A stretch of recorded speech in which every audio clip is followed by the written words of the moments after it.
ધોરણ 10 સ્વાધ્યાય 4.1 માં પ્રશ્ન નંબર 1 આપેલ સમીકરણો દ્વિઘાત સમીકરણો છે કે નહીં તેની ચકાસણી કરવાની છે। દાખલા નંબર 3 x - 2 ગુણ્યા x + 1 બરાબર x - 1 ગુણ્યા x + 3। આ દાખલાનું સોલ્યુશન સૌપ્રથમ આપણે થોડ પ્રોસેસમાં કરીશું।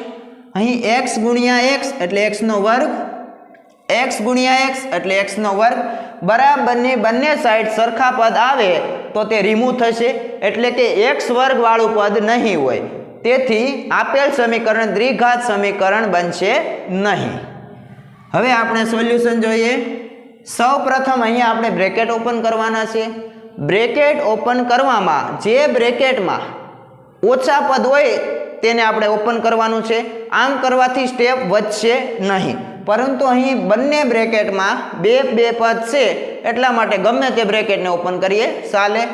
એક્ઝામ્પલ તરીકે x + 3 બ્રેકેટમાં x + y + 5, તો અહીં આ બ્રેકેટમાં બે પદ છે જ્યારે આ બ્રેકેટમાં 3 પદ છે।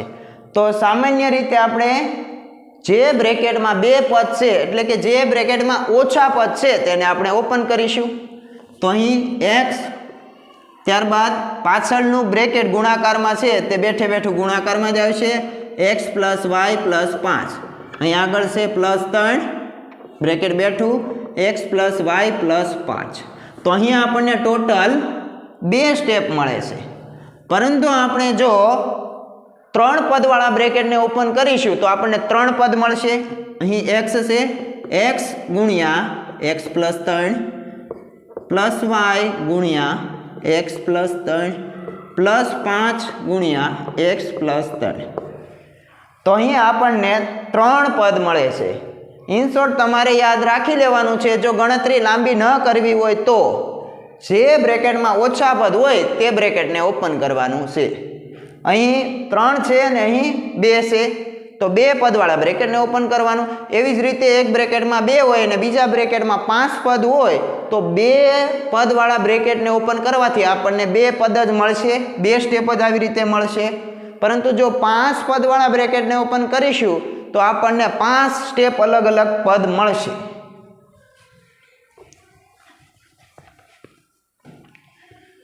અહીં પ્રથમ બ્રેકેટને આપણે ઓપન કરીશું। પ્રથમ પદ લેવાનું છે x બ્રેકેટ સાથે ગુણાકાર x + 1, એ બીજું પદ -2 બ્રેકેટ સાથે ગુણાકાર x + 1 બરાબર।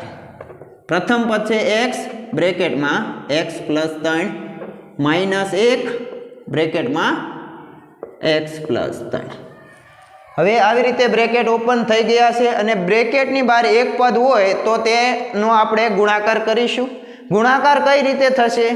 તો સૌપ્રથમ નિશાનીનો ગુણાકાર, ત્યારબાદ સંખ્યાનો અને ત્યારબાદ ચલનો। જો આ સ્ટેપ યાદ રાખશો તો ભૂલ થવાની શક્યતા રહેશે જ નહીં, 100% સાચું જ પડશે તમારે। હવે તો અહીંયા આપણે જોઈએ બ્રેકેટની બહાર રહેલું પદ જો પ્લસ હોય અને માઇનસ હોય તો કઈ રીતે કરશું? તમારે યાદ રાખી લેવાનું છે, બ્રેકેટની બહાર જો પ્લસ હોય તો ગુણાકાર કરો ને ત્યારે બ્રેકેટના પદની નિશાની બદલાશે નહીં, અને બ્રેકેટની બહાર માઇનસ હોય તો બ્રેકેટની અંદર રહેલા બધા પદની નિશાની બદલાશે। અહીં 3x + 5 થશે, કારણ કે બ્રેકેટની બહાર પ્લસ છે, પ્લસ નિશાની બદલશે નહીં, અને બ્રેકેટની બહાર જો માઇનસ હોય તો બ્રેકેટની અંદર રહેલા બધા પદની નિશાની બદલાશે। આ રીતે ગુણાકાર કરશો તો ભૂલ નહીં પડે। અહીં +3x છે એટલે -3x થશે, અહીં માઇનસ છે તો પ્લસ થશે। તો યાદ રાખી લેવાનું છે, તો બ્રેકેટની બહાર રહેલા પદની નિશાની પ્લસ હોય તો બ્રેકેટની અંદર રહેલા પદની નિશાની બદલાશે નહીં, અને બ્રેકેટની બહાર રહેલા પદની નિશાની માઇનસ હશે તો બધા પદની નિશાની બદલાશે, એટલે કે પ્લસ હોય તો માઇનસ, માઇનસ હોય તો પ્લસ। આ નિશાનીનો જ ગુણાકાર છે। ગુણાકારમાં નિશાની સરખી એટલે પ્લસની નિશાની અને નિશાની અલગ અલગ એટલે માઇનસની નિશાની। અહીં આપણે ચેક કરીએ તો અહીં માઇનસ છે અને પ્લસ છે, નિશાની અલગ અલગ એટલે અહીં માઇનસ આવે। પરંતુ આ નિયમમાં તમારે ન પડવું હોય તો આવી રીતે યાદ રાખી લેવાનું, બ્રેકેટની બહાર પ્લસ બધાની નિશાની સરખી, બ્રેકેટની બહાર માઇનસ બધા પદની નિશાની બદલાશે। તો અહીં બ્રેકેટની બહાર રહેલા પદની નિશાની પ્લસ છે એટલે નિશાની બદલાશે નહીં. અને અહીં સંખ્યા 1 છે, 1 ગુણ્યા x લખવાનો હોય છે, પરંતુ આપણે x જ લખીએ છીએ. હવે અહીં x ગુણ્યા 1 છે, પરંતુ આપણે ગુણાકારમાં 1 લખતા નથી. જો 1 ગુણ્યા y હોય તો આપણે ડાયરેક્ટ y લખીએ છીએ. 1 ગુણ્યા z હોય તો આપણે ડાયરેક્ટ z લખીએ છીએ. તો હવે અહીં જોઈએ સલનો ગુણાકાર કરવાનો છે. x ગુણ્યા x એટલે કે x નો વર્ગ થશે, પ્લસની નિશાની છે તો પ્લસ 1 ગુણ્યા x એટલે x. કોઈ પણ સંખ્યાનો એક સાથે ગુણાકાર કરવામાં આવે તો તે સંખ્યા પોતે મળે છે. હવે અહીં નિશાની જોઈએ તો બ્રેકેટની બહાર રહેલા પદની નિશાની માઇનસ છે, એટલે યાદ કરો કે બ્રેકેટની અંદર રહેલા બધા પદની નિશાની બદલાશે. હવે ગુણાકાર કરીએ તો અહીં 2 ગુણ્યા x એટલે 2x થશે, પરંતુ નિશાની પ્લસ છે તો માઇનસ 2x. અહીં નિશાની પ્લસ છે તો માઇનસ 2 ગુણ્યા 1 એટલે કે 2 બરાબર. બ્રેકેટની બહાર રહેલા પદની નિશાની પ્લસ, તો નિશાની બાબતે વિચારવાનું નથી. હવે x ગુણ્યા x એટલે કે x નો વર્ગ પ્લસ હોય તો પ્લસ 3 ગુણ્યા x એટલે કે 3x. 3 ગુણ્યા x હોય તો હંમેશા આપણે સલને પાછળ રાખીશું અને અસળ પદને આગળ રાખીશું અને આવી રીતે લખીએ છીએ. પરંતુ આપણે આવી રીતે લખતા નથી. યાદ રાખી લેવાનું છે કે સલ અને અસળ પદનો ગુણાકાર હોય તો અસળ પદને આગળ અને સલવાળા પદને આપણે પાછળ લખીએ છીએ. હવે અહીં બ્રેકેટની બહાર રહેલા પદની નિશાની માઇનસ છે, એટલે બધા પદની નિશાની બદલાશે અને એક સાથે ગુણાકાર એટલે તે જવાબ પોતે જ મળે છે. પરંતુ અહીં નિશાની આપણે ચેન્જ કરવાની થશે. પ્લસ છે તો -x, પ્લસ છે તો -3. તો આવી રીતે આપણે બ્રેકેટ ઓપન કર્યા અને અહીં ડાયરેક્ટ પણ થઈ શકે છે. x ગુણ્યા x એટલે x નો વર્ગ, ત્યારબાદ આ બંનેનો ગુણાકાર કરો તો x અને આનો ગુણાકાર કરો તો -2x. x -2x એટલે -x અને -2 ગુણ્યા 1 એટલે -2. જો એમાં ન ખબર પડે તો આવી રીતે આપણે બ્રેકેટ ઓપન કરીને ગણતરી કરીશું. ત્યારબાદ હવે જોઈએ બરાબરની બંને સાઈડ કોઈ પદ સરખા છે તો તેને આપણે રિમૂવ કરીએ. x વર્ગ x વર્ગ. હવે અહીં +x છે અને આ -x છે તો તે રિમૂવ થશે નહીં, કારણ કે અલગ અલગ સંખ્યા ગણાય તે. હવે આપણે બધા પદને આ સાઈડ લાવીશું. અહીં x -2x -2. પેલા જે પદ હતા તે બેઠા લખી લીધા. ત્યારબાદ +3x આ બાજુ આવે એટલે માઇનસ થશે -3x. -x આ સાઈડ આવે એટલે +x અને -3 આ સાઈડ આવે એટલે +3 અને આ સાઈડ કાંઈ ન વધે એટલે 0. હવે આપણે સજાતીય પદનો સરવાળો અથવા તો બાદબાકી કરીએ. અહીં સજાતીય પદો છે તો એનો સરવાળો બાદબાકી કરીએ તો અહીં x + x એટલે 2x થાય, 2x -2x -3x. સરવાળા બાદબાકીમાં બંને પદની નિશાની સરખી તો સરવાળો કરવાનો અને મોટા પદની નિશાની તો -2x -3x -5x. હવે અહીં જોઈએ તો બંને પદની નિશાની અલગ અલગ, તો બાદબાકી અને મોટા પદની નિશાની. મોટું પદ છે 5x એની નિશાની માઇનસ અને બાદબાકી કરીએ તો 5 માંથી 2 માઇનસ કરીએ તો 3x. હવે અહીં છે -2 + 3 એટલે 3 માંથી 2 માઇનસ કરીએ એટલે આપણને મળે +1 બરાબર 0. અહીં x વર્ગ વાળું પદ નથી. આ સમીકરણ a ≠ 0 માટે ax² + bx + c = 0 પ્રકારનું નથી. આથી આપેલ સમીકરણ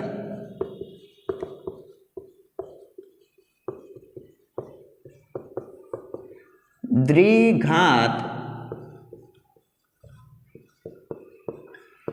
સમીકરણ નથી. તો સૌપ્રથમ આપણે આન્સર મેળવી જ લીધો હતો કે આપેલ સમીકરણ દ્વિઘાત સમીકરણ નથી, કારણ કે અહીંયા આપણે અગાઉથી જ કેન્સલ કરી લીધા હતા અને વિચારી લીધું હતું. જો આવી રીતે તમે પહેલેથી વિચારી લો તો આપણને આન્સર ખબર પડી જાય અને આપણું કોન્ફિડન્સ લેવલ ઓર વધી જાય. કારણ કે જો આપણે અહીં ભૂલ થઈ હોય તો તરત જ પકડાઈ જાય કે મારી ક્યાં ભૂલ થઈ, એટલે આપણે ચેક કરી લઈએ છીએ. એટલે થોટ પ્રોસેસ પ્રમાણે દાખલા ગણવાનો પહેલાં આગ્રહ રાખવો, જેથી કરીને કોઈ આન્સર ખોટા ન પડે અને ફૂલ માર્ક્સ તમે મેળવી શકો. તો અહીં આપણે આ સોલ્યુશન જોયું દાખલા નંબર 3નું. દાખલા નંબર 4 x - 3 × 2x + 1 બરાબર x × x + 5. આ દાખલાનું સોલ્યુશન સૌપ્રથમ આપણે થોટ પ્રોસેસમાં કરીએ. x × 2x એટલે કે 2x નો વર્ગ થશે, આ સાઈડ 2x નો વર્ગ અને અહીં x × x એટલે x નો વર્ગ થશે. x નો વર્ગ આ સાઈડ આવશે એટલે કે 2x નો વર્ગ - x નો વર્ગ એટલે x નો વર્ગ રહે. તો આ સમીકરણમાં x વર્ગ વાળું પદ છે, તેથી તે દ્વિઘાત સમીકરણ બનશે. હવે સોલ્યુશન જોઈએ. સૌપ્રથમ અહીં આપણે બ્રેકેટ ઓપન કરીશું. પ્રથમ બ્રેકેટને ઓપન કરીએ. પહેલું પદ x ગુણાકારમાં 2x + 1, બીજું પદ -3 ગુણાકારમાં 2x + 1 અને અહીં આપણે બ્રેકેટ ઓપન કરીશું તો x × x એટલે કે x નો વર્ગ અને પ્લસ છે તો +5x. તમને સમજાવ્યું તેમ બ્રેકેટની બહાર રહેલા પદની નિશાની પ્લસ હોય તો કોઈ નિશાની બદલાશે નહીં અને સીધો ગુણાકાર કરી દેવાનો એટલે x × x એટલે x નો વર્ગ નહીં 5x. અહીં બંનેની નિશાની પ્લસ છે તો પ્લસ રહેશે. અહીં બ્રેકેટ ઓપન કરીએ તો આ બ્રેકેટની બહાર પ્લસ છે. જ્યારે પ્લસ નિશાની હોય ત્યારે કોઈ તમારે ટેન્શન લેવાની જરૂરિયાત નથી, બેઠે બેઠી નિશાની મૂકી દેવાની છે. તો અહીં x અને 2x નો ગુણાકાર થાય એટલે x × 2 × x એટલે x × x એટલે x નો વર્ગ અને 2 એટલે અહીં આવશે 2x નો વર્ગ પ્લસ કોઈ પણ સંખ્યાનો એક સાથે ગુણાકાર એટલે તે સંખ્યા પોતે x. હવે અહીં બ્રેકેટની બહાર રહેલા પદની નિશાની માઇનસ છે એટલે બધા પદની નિશાની બદલાશે. અહીં બંને નિશાની પ્લસ છે તો બંને માઇનસ થશે. તો -2 × 3 એટલે કે 6x - 3 3 એકા 3 બરાબર x નો વર્ગ + 5x. તો હવે આપણે અહીં સજાતી પદના પહેલા સરવાળા બાદબાકી કરી લઈએ.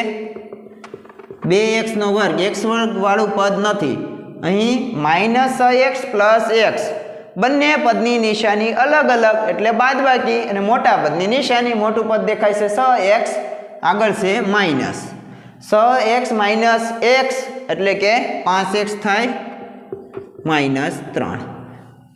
અહીં છે x નો વર્ગ + 5x. આ બંને પદને બરાબરની સામેની બાજુએ મોકલીશું. આ બાજુ લખી લઈએ 2x નો વર્ગ -5x -3.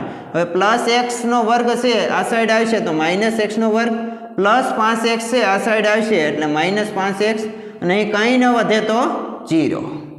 હવે સજાતી પદના સરવાળા બાદબાકી 2x નો વર્ગ - x નો વર્ગ અહીં 1x નો વર્ગ થાય એટલે કે 2 માંથી 1 માઇનસ કરીએ તો 1 આવે. 1 × x નો વર્ગ ગુણાકારમાં આપણે 1 લખતા નથી એટલે કે x નો વર્ગ થશે. x વાળા પદ છે -5x -5x એટલે -10x થાય. સરવાળા બાદબાકીમાં બંને પદની નિશાની સરખી એટલે સરવાળો અને મોટા પદની નિશાની અને સંખ્યાવાળું પદ એક જ છે -3 બરાબર 0. તો અહીં x વર્ગનો સહગુણક 0 થતો નથી. આ સમીકરણ a ≠ 0 માટે ax નો વર્ગ + bx + c બરાબર 0 પ્રકારનું છે. આથી આપેલ સમીકરણ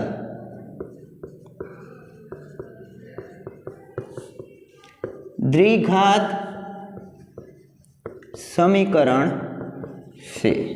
દાખલા નંબર 5 2x - 1 × x - 3 બરાબર એક્સ પ્લસ 5 ગુણ્યા એક્સ માઇનસ 1. આ દાખલાનું સોલ્યુશન સૌપ્રથમ આપણે થોટ પ્રોસેસમાં કરીએ અને એક્સ વર્ગવાળા પદને આપણે ચેક કરીશું. 2x ગુણ્યા એક્સ એટલે 2x નો વર્ગ થશે, x ગુણ્યા એક્સ એટલે x નો વર્ગ થશે, પ્લસ x નો વર્ગ આ સાઈડ આવે એટલે માઇનસ x નો વર્ગ, 2x નો વર્ગ માઇનસ x નો વર્ગ એટલે x નો વર્ગ આવે. તેથી આપેલ સમીકરણ દ્વિઘાત સમીકરણ છે. અહીં x વર્ગ વાળું પદ છે એટલા માટે. હવે સોલ્યુશન જોઈએ. સૌપ્રથમ આપણે બ્રેકેટ ઓપન કરીએ. બંનેમાં બબે પદ છે તો ગમે તે બ્રેકેટ ઓપન કરીશું તો ચાલશે. તો પ્રથમ બ્રેકેટ ઓપન કરીએ. 2x પ્રથમ પદ ગુણાકાર x માઇનસ 3, બીજું પદ ગુણાકાર બરાબર પ્રથમ પદ ગુણાકાર, સેકન્ડ એટલે કે બીજું પદ ગુણાકાર. હાલો હવે આપણે ગુણાકાર કરીને બ્રેકેટ ઓપન કરીએ. બ્રેકેટની બહાર રહેલા પદની નિશાની પ્લસ છે તો નિશાની એઝ ઇટ ઇઝ બદલાશે નહીં. 2x ગુણ્યા એક્સ એટલે 2x નો વર્ગ થશે, માઇનસ હોય તો માઇનસ, 2 ગુણ્યા 3 એટલે 6x. અહીં બ્રેકેટની બહાર રહેલી નિશાની માઇનસ છે એટલા માટે નિશાની બદલાશે અને ગુણાકારમાં 1 છે તો તે સંખ્યા પોતે જ આન્સર મળે એટલે અહીં પ્લસ છે તો -x, માઇનસ છે તો +3. અહીં બ્રેકેટની બહાર રહેલા પદની નિશાની પ્લસ છે તો નિશાની એજ ઇટ ઇઝ. અહીં સંખ્યા નથી એટલે આપણે સીધે સીધો સરનો ગુણાકાર કરીશું. x ગુણ્યા x એટલે x નો વર્ગ, x ગુણ્યા 1 એટલે કે x થાય અને નિશાની એજ ઇટ ઇઝ -x. બ્રેકેટની બહાર રહેલા પદની નિશાની પ્લસ છે, નિશાની એજ ઇટ ઇઝ. ગુણાકાર કરીએ તો અહીં નિશાની પ્લસ છે તો +5 ગુણ્યા x એટલે 5x, નિશાની માઇનસ છે તો -5 ગુણ્યા 1 એટલે 5. હવે આપણે જે પદ સજાતીય છે તેમના સરવાળા બાદબાકી કરીએ. 2x નો વર્ગ, બંને પદની નિશાની સરખી, સરવાળો મોટા પદની નિશાની 6 + 1 7, મોટા પદની નિશાની માઇનસ એટલે -7x + 3 બરાબર x નો વર્ગ. બંને પદની નિશાની અલગ અલગ, બાદબાકી મોટા પદની નિશાની 5 માંથી 1 માઇનસ કરી લે 4x, મોટા પદની નિશાની છે +-5. હવે અહીં જે પદ છે તેને બરાબરની ડાબી બાજુએ લાવીશું.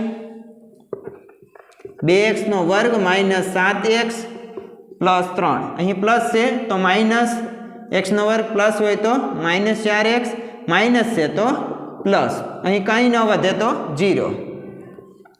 અહીં આપણે સજાતીય પદના સરવાળા બાદબાકી કરીએ તો 2x નો વર્ગ -x નો વર્ગ એટલે કે x નો વર્ગ, 2 માંથી 1 માઇનસ કરીએ તો 1 ગુણ્યા x નો વર્ગ એટલે x નો વર્ગ. બંને પદની નિશાની સરખી, સરવાળો મોટા પદની નિશાની 7 અને 4, 7 + 4 11, મોટા પદની નિશાની માઇનસ એટલે -11x, +3 +5 +8 બરાબર 0. તો અહીં x વર્ગ વાળું પદ છે. આ સમીકરણ a ≠ 0 માટે ax નો વર્ગ + bx + c બરાબર 0 પ્રકારનું છે. તેથી આપેલ સમીકરણ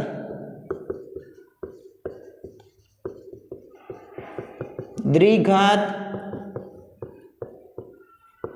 સમીકરણ છે. ખાસ ધ્યાન રાખવાનું, બ્રેકેટ ઓપન કરવાના અને નિશાનીના જે નિયમો આપ્યા તે યાદ રાખી લેવાના, જેથી ગણિતમાં ક્યારેય તમારે નિશાની બાબતે હવે ભૂલ નહીં થાય. જો આવી રીતે પ્રોપરલી તમે પ્રશ્ન પૂછીને દાખલો ગણો તો ઇઝીલી બની જાય. જેમ કે અહીં આપણે જોયું કે x - 3 બ્રેકેટ ઓપન કરવાનું, બ્રેકેટની બહાર માઇનસ તો બધાની નિશાની બદલાશે. હવે અહીં પ્લસ છે તો માઇનસ, માઇનસ છે તો પ્લસ. આવી રીતે કરવાથી ક્યારેય ભૂલ થશે નહીં.